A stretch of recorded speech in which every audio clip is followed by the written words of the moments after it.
Therefore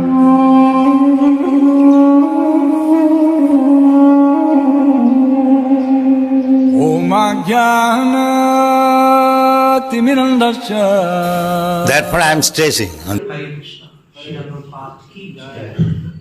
तो हम लोग श्री चैतन्य चरितमृत में जो भक्तों के 26 गुण भगवान चैतन्य महाप्रभु सनातन गोस्वामी जी के साथ डिस्कस कर रहे हैं कि भक्तों में तो विशेष तौर पर जो भगवान की शुद्ध भक्त है, परम भक्त है, जिन्होंने अपना जीवन भगवान की सेवा में लगाया हुआ है, उनमें ये कम से कम ये 26 गुण अवश्य पाए जाते नहीं है, होते हैं।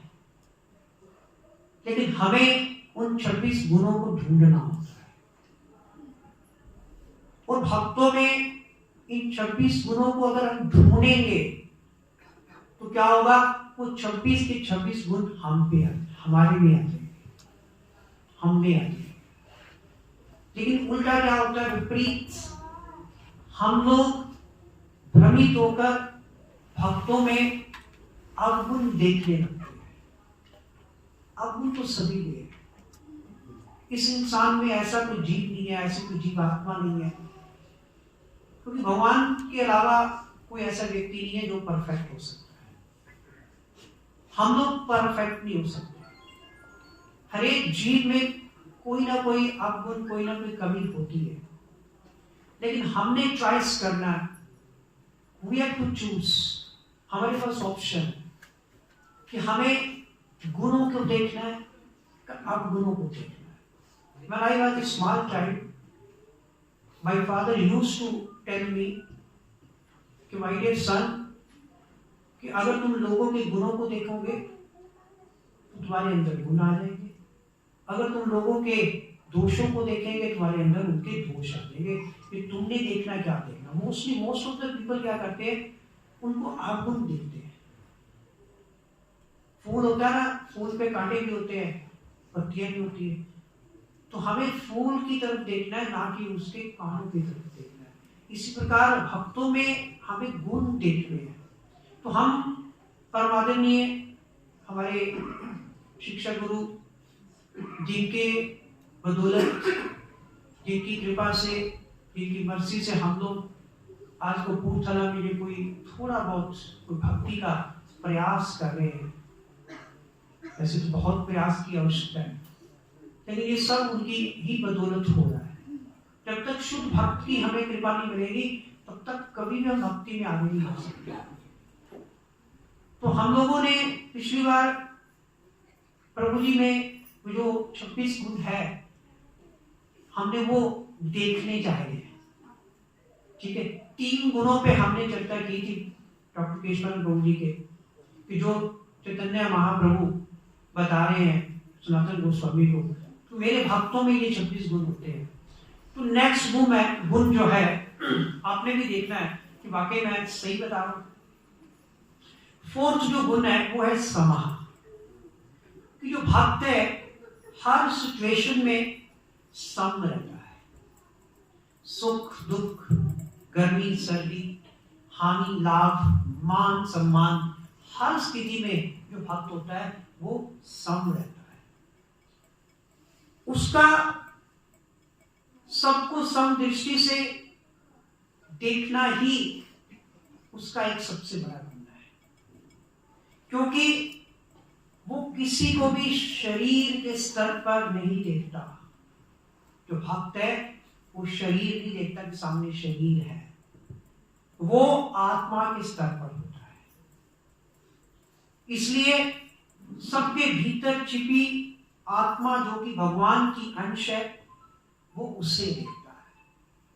भक्त जो भगवान के अंश है आत्मा के रूप में, भक्त उन्हें देखता है कि ये सब जो है वो तो they are the part and parcel of Krishna, ये तो भगवान के अंश है ये सब।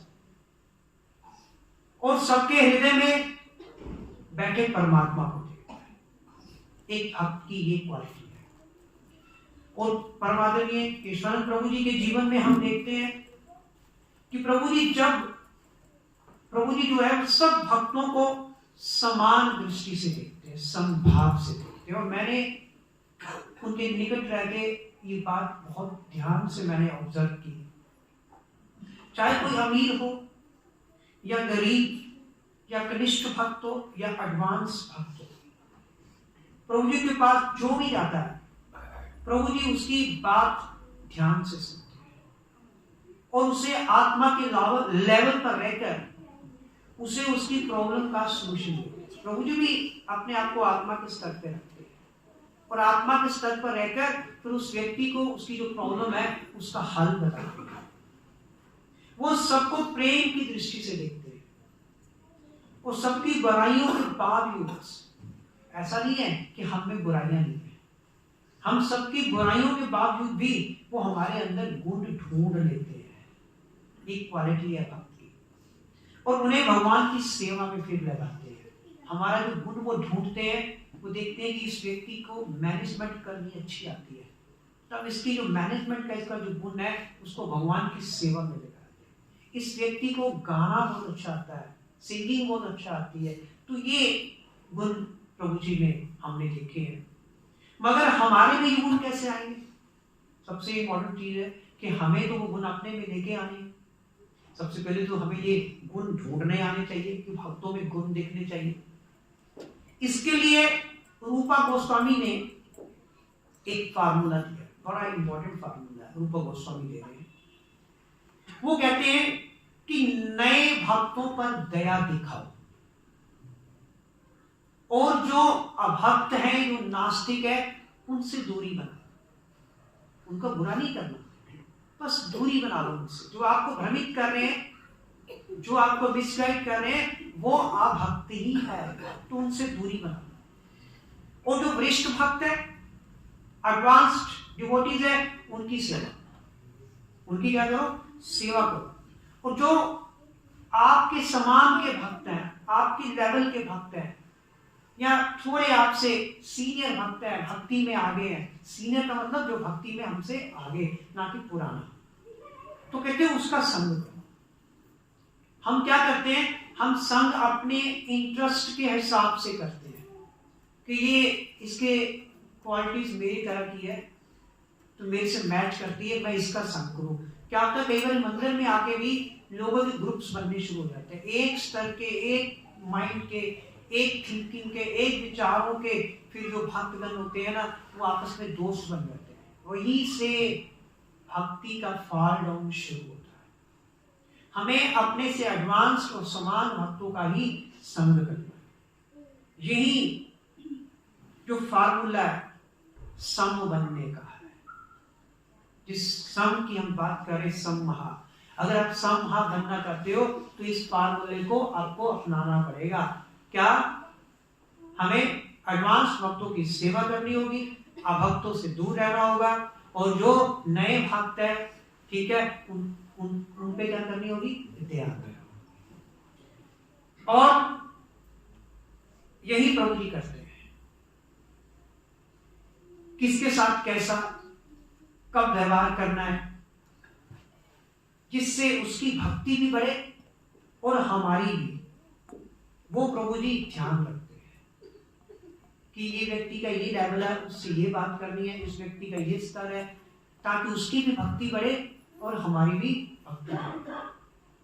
हमें भी थोड़ा इंटेलिजेंटली, बुद्धिमत्ता से काम लेना होगा। हम सबके साथ एक तरह से एसोसिएट नहीं कर सकते। कई बार जो लीडर होता है, लोकल लीडर, उसको ये प्रॉब्लम फेस करनी पड़ती है। वो सभी के साथ एक जैसा व्यवहार नहीं कर सकते। कोई नया भक्त है, कोई एडवांस भक्त है, कोई अभक्त है, तो हमें इंटेलिजेंटली ये सब कुछ डिसाइड करना होगा। इसलिए हमें अपनी भक्ति लता की भी तो रक्षा करनी होती है कि अगर आप सभी के साथ ऐसे ही घुल मिल जाएंगे, सभी के साथ एक जैसा व्यवहार करेंगे, फिर हमारा भी तो फायदा होने का चांस बन सकता है। तो अपनी भक्ति लता की रक्षा करने के लिए जो हम लोग होते हैं, उन्हें कुछ ऐसा करना। और पांचवा जो गुण हमने प्रभु जी में नोटिस किया, गुण नोटिस करने हैं, निर्दोष। निर्दोष मतलब जिसमें कोई दोष नहीं, फॉल्टलेस। प्रभु जी बिल्कुल ऐसे है, निर्दोष। वास्तव में देखा जाए तो वैष्णव में कोई भूल होती ही नहीं है, कोई दोष होता ही नहीं वैष्णवों में। हमें लगते हैं, बस हमें दोष दिखते हैं वैष्णव में। ये हमारा कसूर है, हमारे अंदर ऐसे दोष भरे हुए हैं, हमारी दृष्टि के आगे एक चश्मा लगा हुआ है जिसे हम कहते हैं दोषों का चश्मा, तो हमें दोष दिखते हैं। मगर वैष्णव तो बिल्कुल पवित्र होते हैं। रूपा गोस्वामी बताते हैं कि जिस प्रकार से गंगा के पानी में मिट्टी होती है, तो क्या इसका मतलब वो अपवित्र हो जाती है? कई बार गंगा के पानी में हम फेन देखते हैं, झाग आ जाती है, फेन आ जाती है, तो क्या गंगा का पानी अपवित्र हो जाता है? बाहरी तौर से हमें लगता है कि गंगा में मिट्टी मिल गई है, गंगा में मट मिल गया है, गंगा में फेन मिल गया है, लेकिन इंटरनली अगर देखा जाए गंगा पवित्र ही रहती है। इसी प्रकार एक्सटर्नली हमें एक भक्त में दोष दिखाई दे सकते हैं, ऐसी बात नहीं है कि देखो कितना गुस्सा आता है प्रभु जी को, कई बार देख सकते हैं, या प्रभु जी तो हमारी तरह ही बोलते हैं, खाते पीते हैं, प्रभु तो हमारी तरह ही करते हैं, तो आपको ये चीजें दिख सकती है, अन्य कोई और में आपको दोष दिख सकता है, मगर ये सब कुछ एक्सटर्नली है। हमें ये चीजें देखकर अपने आप को भ्रमित नहीं करना। कहते कि वैष्णवे क्रिया मुद्रा भूजे विज्ञे न भूजे, कि वैष्णवों की जो एक्टिविटीज है, वैष्णवों की जो क्रियाएं हैं, कहते लर्नर से भी लर्नर व्यक्ति नहीं समझ सकता।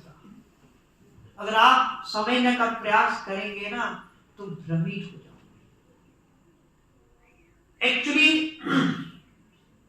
जो भगवान कृष्ण की पूर्ण पुरुषोत्तम भगवान की सेवा कर रहा है ना, सेवा मिलती उसी को जो निर्दोष है। जो भगवान की पूर्ण पुरुषोत्तम भगवान की सेवा कर रहा है वो निर्दोष है। उसके भगवान की सेवा करने का गुण उसके बाकी सभी दोषों को रिमूव कर देता है।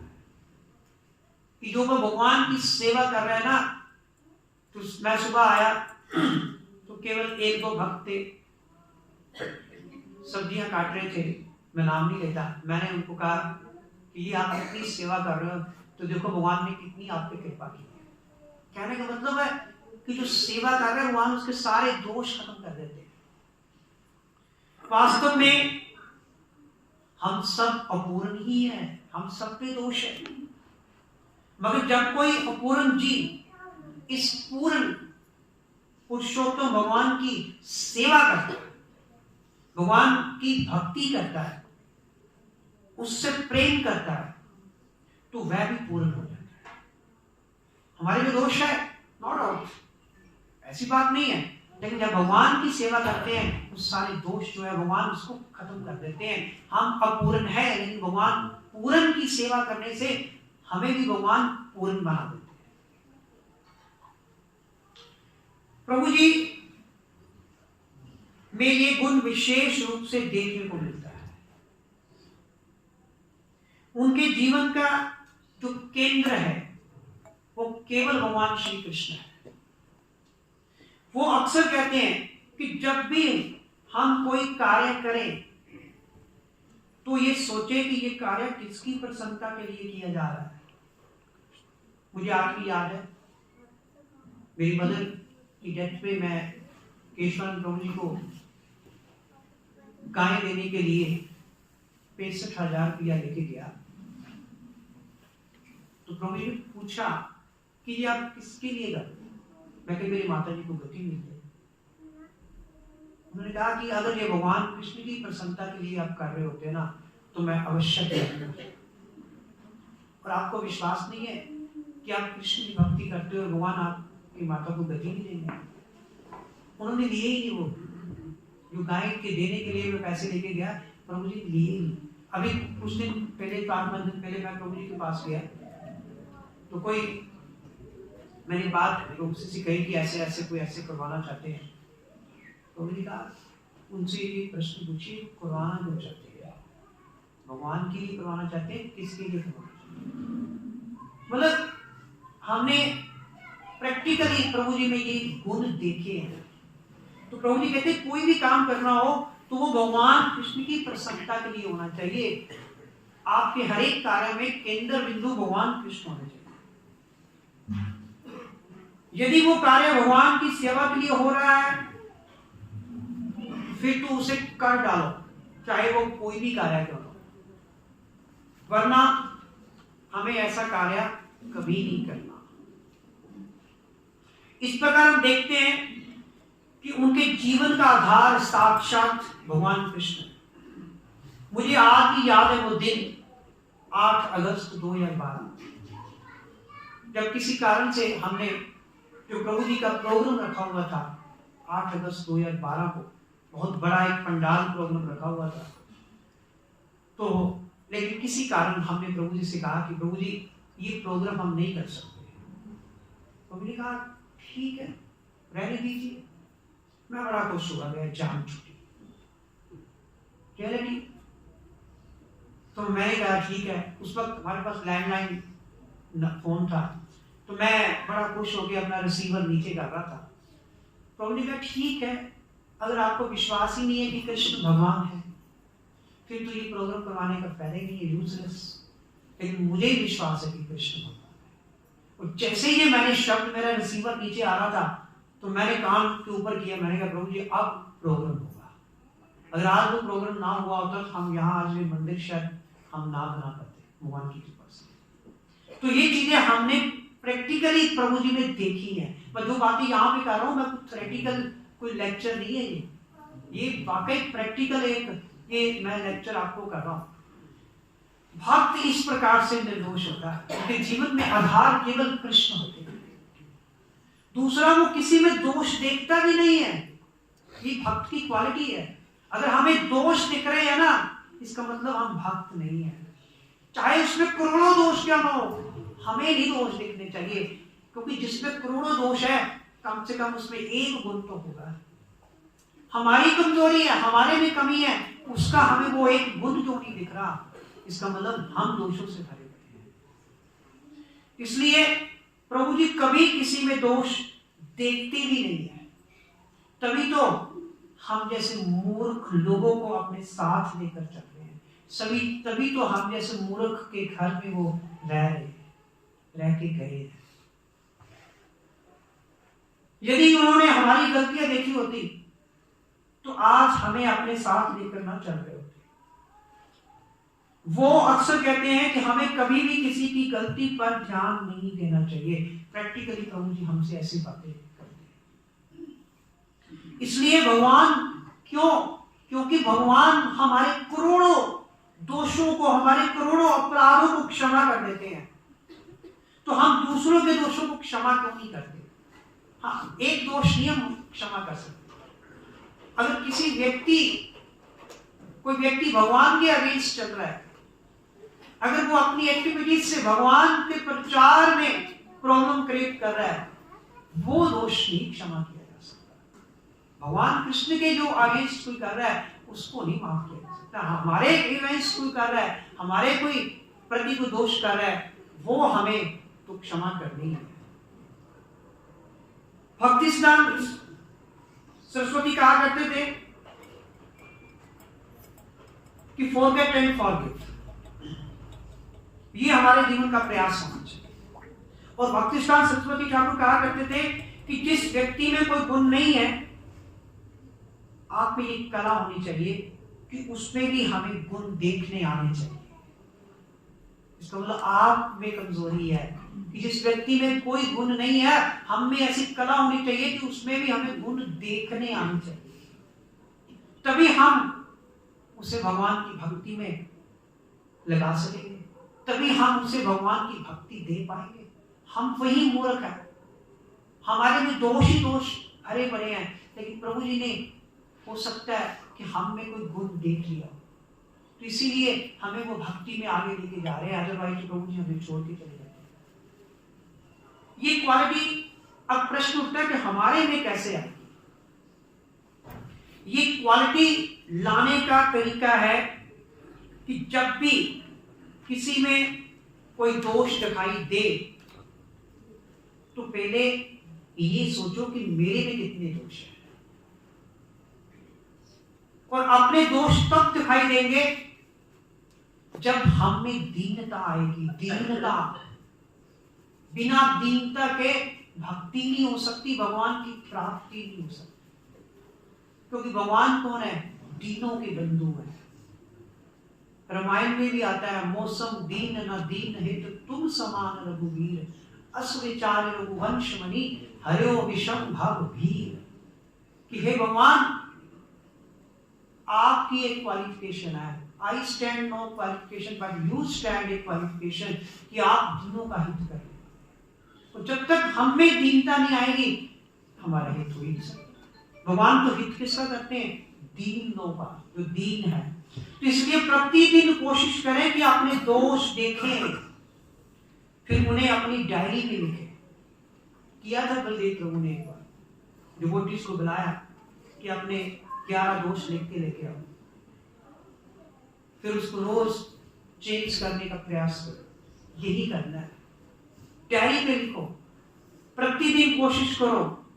और यदि आपको अपने दोष दिखाई नहीं देते, अपने दोष मोस्टली लोगों को दिखते नहीं है, कहते यार मैं तो बहुत अच्छा इंसान हूं, सारी ऐसे कहते हैं कि मैं थोड़ी गलती कर रहा हूं, वो गलती कर रहा है, उसका कसूर है। नहीं दिखाई देते तो अपने साथी वैष्णवों से पूछो। कई लोग कह भी देते प्रभु जी मेरी गलती हो मुझे बता देना, लेकिन वो ऊपर ऊपर से कहते हैं कि जब उनको गलती बताई तो भ्रमित हो गए, नाराज हो गए, गुस्से में छोड़ के तो कहते हैं प्रभु जी मेरी गलती हो तो मुझे बता देना, मेरे तो प्रैक्टिकल एक्सपीरियंसेस है। तो वैष्णवों से पूछो कि मेरे में कोई दोष है, वो बताएंगे आपको, अगर आप उनकी बात का गुस्सा नहीं करेंगे। फिर उन्हें दूर करने का प्रयास करो, तभी हम निर्दोष बन पाएंगे, भगवान के प्रिय बन पाएंगे। वरना भक्तों में दोष देखते देखते फिर धीरे धीरे, सुनने वाली बात है, फिर धीरे धीरे हम अपने गुरु में भी दोष देखेंगे। पहले भक्तों में दोष देखेंगे, फिर धीरे धीरे अपने गुरु में दोष देखेंगे। फिर क्या होगा? धीरे धीरे शास्त्रों में, स्क्रिप्चर्स में दोष देखेंगे, और फिर अंततः भगवान कृष्ण में दोष देखेंगे। यही होगा, शुरुआत तो ऐसी होनी है। इसलिए फिर क्या होगा? हमारा भक्ति में जीवन जो है हम खो देंगे, अपने भक्ति में जीवन को हम खो देंगे। इसलिए हमेशा अगर इस चीज से बचना है कि हम भक्तों में दोष ना देखें, हम शास्त्रों में दोष ना देखें, हम गुरु में दोष ना देखें, अंततः भगवान में हमें दोष ना दिखाई दे, उसके लिए जप ध्यान पूर्वक करना है। जो लोग भ्रमित होते हैं, जो लोग माया के अटैक में आते हैं ना, वही लोग पर माया अटैक करती है जिनका जप सही से नहीं होता। कई लोग 16 माला जप भी नहीं करते, दीक्षित डिवोटीज कई बार 16 माला छोड़ देते हैं। ठीक है, किसी दिन कोई समस्या आ गई, उस दिन अगर नहीं कंप्लीट हो पाए अगले जन्मों में कर लो, लेकिन उस दिन के 16 माला को 4 जन्मों में जाके कंप्लीट करो। संकल्प किया भगवान के सामने कि मैं 16 माला अवश्य करूंगा, नहीं हो रहे तो धीरे धीरे करो, किसी दिन कोई समस्या आ गई, काम ज्यादा है तो हमेशा जप ध्यान पूर्वक करो, 4 नियमों का पालन करो, और भगवान से प्रार्थना करते रहो, हे कृष्णा मेरी भक्ति में आप मेरी रक्षा करिए। और 6वां जो मैंने प्रभु जी में लास्ट, आज का आखिरी 26 स्कोर करेंगे, वो है महावदानाय, मतलब विशाल हृदय। जो वैष्णव होता है ना, उसका हृदय विशाल होता है, वो सबकी मदद करता है, चाहे वो उसका नुकसान भी तो ना कर दे, फिर भी वो उसकी मदद करता है, क्योंकि उसका हृदय विशाल होता है। उसे पता है कि अगर मैंने आज इसकी हेल्प नहीं की तो ये भक्ति छोड़ देगा। उसकी भक्ति को कंटिन्यू रखने के लिए वैष्णव सब कुछ होने के बावजूद भी उसकी हेल्प करता है हर तरह से, भक्ति में भी, इवन यहां तक कि भौतिक स्तर पर। वो सबको प्रेम करते हैं, जो वैष्णव होते हैं वो सबको प्रेम करते हैं। प्रभु जी कहते हैं कि हमें कभी भी किसी के प्रति अपना मुख नहीं मोड़ना, चाहे हमारा कुछ बुरा भी कर दे फिर भी हमने उसका भला ही सोचना, हमने कभी भी किसी के प्रति बुरा भाव नहीं रखना। इस वक्त जीवन में लोग करोड़ों जन्मों के बाद भक्ति में आए, क्योंकि एक जीव करोड़ों जन्मों के बाद भक्ति में आया, और क्या किया हमने उससे अपना मुख मोड़ लिया। उसने तो दोष देखे ही है, भक्त में उसने तो दोष देखे हैं, लेकिन अगर हमने भी वही किया, हमने उससे मुख मोड़ लिया, तो करोड़ों जन्मों के बाद वो भक्ति में आया था, और क्या हुआ, उसकी भक्ति समाप्त हुआ। तो केशवानंद प्रभु जी हमें यही बात अपने आचरण से समझाते हैं। आचार्य है हमारे, वो कहते कि अगर कोई गलत भी है तो हमें उसकी भक्ति को आगे बढ़ाने का प्रयास करते रहना चाहिए। यदि हमने उनको गाइड नहीं किया, भक्ति नहीं दी, वे फिर से करोड़ों जन्मों के लिए जन्म मृत्यु के चक्कर में पड़ जाएगा। ये वैष्णव का विशाल हृदय होता है कि चाहे वो कितना भी आपके साथ बुरा क्यों न करे, लेकिन उसकी भक्ति खराब मत हो, क्योंकि अदरवाइज क्या होगा, उसे फिर बार बार जन्म मृत्यु के चक्कर में पड़ना पड़ेगा, क्योंकि वो इग्नोरेंट है, उसे भक्ति की वैल्यू नहीं पता।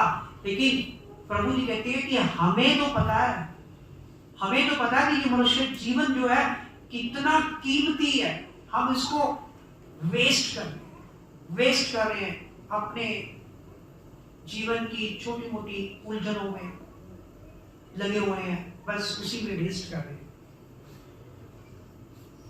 इसलिए ये हमारा कर्तव्य है कि हम विशाल हृदय रखकर ऐसे भक्त की जो हम में दोष देख रहा है उसकी उल्टा सहायता करें, उसकी भक्ति बढ़ाने में उसकी मदद करें, और किसी भी पोस्ट पर उसकी भक्ति की रक्षा करें, चाहे आपको कोई भी पोस्ट क्यों ना पे करनी पड़े। यदि ऐसा नहीं करेंगे तो भगवान कृष्ण हमें क्षमा नहीं करेंगे। वो तो इग्नोरेंट है, उसे तो पता ही नहीं है कि मनुष्य जन्म की वैल्यू क्या है। और केशवानंद प्रभु जी कह रहे हैं कि हमें तो पता है कि मनुष्य जीवन की वैल्यू क्या है, वो तो गलतियां कर रहा है, लेकिन हमें उसको गाइड करना है, हमें उसकी भक्ति की रक्षा हर कीमत पे करनी है। वो कहते हैं कि किसी को भक्ति देना ही वास्तव में हमारी भक्ति की शुरुआत है, किसी को भक्ति देना ही वास्तव में दया है। यही नहीं, प्रभु जी भक्ति के साथ साथ डॉक्टर है। प्रभु जी कृष्ण प्रभु जी इज एमबीबीएस डॉक्टर। इतना ही नहीं, प्रभु जी भक्ति के साथ साथ हमारी हेल्थ के भी टिप्स देते हैं। अपने डिवोटीज को टाइम टू टाइम प्रभु जी बताते हैं कि हमें अपनी हेल्थ को, अगर आपकी हेल्थ साउंड है तभी आपका माइंड साउंड हो सकता है। और सारी बात तो माइंड की है। अगर हमारा माइंड हमारा रोगग्रस्त है तभी तो हम भ्रमित होते हैं। प्रॉब्लम ही हमारी माइंड को है। जब तक हम अपनी हेल्थ को सही नहीं करेंगे, हमारा माइंड जो है वो सही नहीं होगा, तब तक हम भगवान कृष्ण की भक्ति नहीं कर सकते। तो हमें टिप्स देते हैं कि अपनी दिनचर्या को नियमित कैसे करना है। और एक वैष्णव की भी कृपा है हम पर, उन लोगों के बीच में रहते हैं जिनको भक्ति के बारे में कुछ नहीं पता। हम लोगों को देखा जाए, अगर मैं अपनी बात करूं, मुझे भी भक्ति के बारे में कुछ नहीं पता, फिर भी प्रभु जी हम जैसे लोगों के बीच में रहते हैं, हम जैसे लोगों पे कृपा करते हैं। जो हम ऐसे लोग हैं जिन पर प्रभु जी कृपा कर रहे हैं, हम वो लोग हैं जो असंख्य भूले करते हैं, असंख्य गलतियां करते हैं। ऐसे लोगों को भगवान की भक्ति प्रदान करना कोई आसान कार्य नहीं है। जो व्यक्ति उस व्यक्ति के प्रति भूल कर रहा है, गलती कर रहा है, फिर भी वो व्यक्ति उसकी भक्ति बढ़ाने के लिए प्रयास कर रहा है, उसकी भक्ति की रक्षा करने के लिए सब कुछ कर रहा है, कहते ये कोई आम व्यक्ति का कार्य नहीं है, ये तो कोई भगवान कृष्ण की शक्ति है। तभी कहते हैं जो प्रचार कार्य में भगवान के भक्त होते हैं वो भगवान के शक्तिवेश अवतार होते हैं। ऐसे लोगों को भगवान की भक्ति प्रदान केवल ऐसे ही भक्त कर सकते हैं, तो यही प्रभु जी कर रहे हैं। इसकी जीवंत उदाहरण प्रभु जी आपके साथ, कि मतलब कि सब कुछ होने के बावजूद भी अगर भक्त आपकी भक्ति की रक्षा कर रहा है तो इससे बढ़कर कुछ नहीं हो सकता। और इसकी सबसे बड़ी उदाहरण हमारे बीच में केशवनाथ प्रभु जी है। तो ये वदन्य गुण हम में कैसे आएगा? बात तो सबसे इंपॉर्टेंट ये है कि जो गुण हमने डिस्कस किए हैं, हम में वो गुण कैसे आने चाहिए। तो ये 6वां गुण है आज इसके बाद हम। तो ये गुण हमें तब समझ में आएगा जब हम प्रभु जी की कृपा को अनुभव कर पाएंगे कि उन्होंने हमें क्या दिया है। हमें इम्पोर्टेंस नहीं पता कि एक भक्त के कारण आज हम भगवान कृष्ण की भक्ति कर रहे हैं, और जब तक हमें ये समझ में नहीं आएगा कि इस व्यक्ति ने, प्रभु जी ने, केशव प्रभु जी ने हमें क्या दिया है, तब तक हमारे लिए गुण नहीं आ सकता। और ये बात हमें कैसे समझ आएगी कि इस व्यक्ति ने हमें भक्ति दी है? ये बात कैसे समझ आएगी? ये बात समझ आएगी जब हम शास्त्र पढ़ेंगे, गीता पढ़ेंगे, भागवत पढ़ेंगे, पुराण पढ़ेंगे, फिर हमें समझ आएगा कि भक्ति कितनी बड़ी चीज थी जो हमें प्राप्त हुई है बिना कोई प्रयास किए। तभी हम उनकी कृपा को अनुभव कर पाएंगे, वरना तो हमारा हाल उन 2 बच्चों जैसा होगा जिसके माता पिता का देहांत हो गया। वो रोते रोते कभी किसी के पास जा रहे हैं खाना मांगने के लिए, रोते रोते कभी किसी के पास जा रहे हैं, तो रोज वो ऐसे कर रहे हैं, रो रहे हैं। तो एक दिन उनको एक भला पुरुष ने, उन्होंने कहा यार तुम दोनों उसके बच्चे हो ना, इसका अभी थोड़े दिन पहले देहांत हुआ है। कहते हाँ सर, हम तो नहीं के बेचारे मूर्ख लोग, तुम्हें नहीं पता, मैं तो तुम्हारे घर पे कई बार गया हूँ, मैं तुम्हारे पापा का बहुत ही फ्रेंड हूँ, बहुत ही अच्छा मित्र हूँ। तुम्हारे घर में 10-12 पत्थर पड़े हुए हैं, तुम्हें नहीं पता? कहते नहीं। कहते वो पत्थर नहीं है, वो हीरे हैं, इतने इतने बड़े बड़े। तुम्हारे घर में हीरे पड़े हुए हैं, फिर भी तुम बाहर टक्करे खा दो। जब उस व्यक्ति ने देखा, उस बच्चों ने देखा कि ये तो डायमंड्स है, पत्थर नहीं है, एक्चुअल में डायमंड्स, बहुत ही इंपॉर्टेंट डायमंड्स। इसी प्रकार प्रभु जी भी उन 10-12 डायमंड्स में से हमारे लिए एक डायमंड है, एक ऐसा डायमंड जो हमें श्री प्रभुपाद जी ने दिया, एक ऐसा डायमंड जो हमें हमारे गुरु महाराज हिज होलीनेस भक्ति विकास स्वामी महाराज ने दिया। और उनकी वैल्यू, इस डायमंड की वैल्यू जैसे उस बच्चों को नहीं पता था कि ये डायमंड है, हमें भी नहीं पता कि ये डायमंड है। ये डायमंड है, ये वैल्यू हमें तब पता चलेगी जब हम शास्त्र पढ़ेंगे। शास्त्र पढ़ने पर पता चलेगी, तब हम यही चीज आगे दूसरों को दे पाएंगे। नहीं तो क्या होगा, हम सारा जीवन दूसरों में दोष देखते रहेंगे। तो चैतन्य महाप्रभु चैतन्य चरितमृत में सनातन गोस्वामी को भक्तों के 26 गुण बता रहे हैं। तो हमने 6 गुण डिस्कस किए आज तक, 3 पिछली बार, 3 आज। और चैतन्य महाप्रभु के ये 26 गुण बताने का जो पर्पस था सनातन गोस्वामी महाराज को, वो यही था कि भक्तों में तो गुण होते हैं, भक्तों में होते ही गुण है, आवश्यकता है उन्हें ढूंढने की, हमें नहीं दिखते। बस हम लोग भक्तों को अपनी तरह समझने लगते हैं। बाहरी तौर पर हमें लगता है कि भक्तों में कोई अवगुण है। एक्सटर्नली तो गंगा में भी फेन होती है, एक्सटर्नली तो गंगा में भी मिट्टी होती है, लेकिन इंटरनली गंगा कभी अपवित्र नहीं होती। इसी प्रकार एक्सटर्नली आपको लगेगा कि भक्त तो हमारी तरह बोल रहे हैं, हमारी तरह गुस्सा कर रहे हैं, हमारी तरह चिंता कर रहे हैं, लेकिन इंटरनली नहीं। हमने भक्तों में गुण देखने हैं। अगर आपको नहीं दिख रहे तो आपको ढूंढने पड़ेंगे। अगर आप नहीं ढूंढ पा रहे तो फिर आपको क्या करना पड़ेगा? शास्त्र। तो अगर फिर भी आपको नहीं ढूंढ पा रहे, इसका मतलब है कि हम में कोई ना कोई कमी है।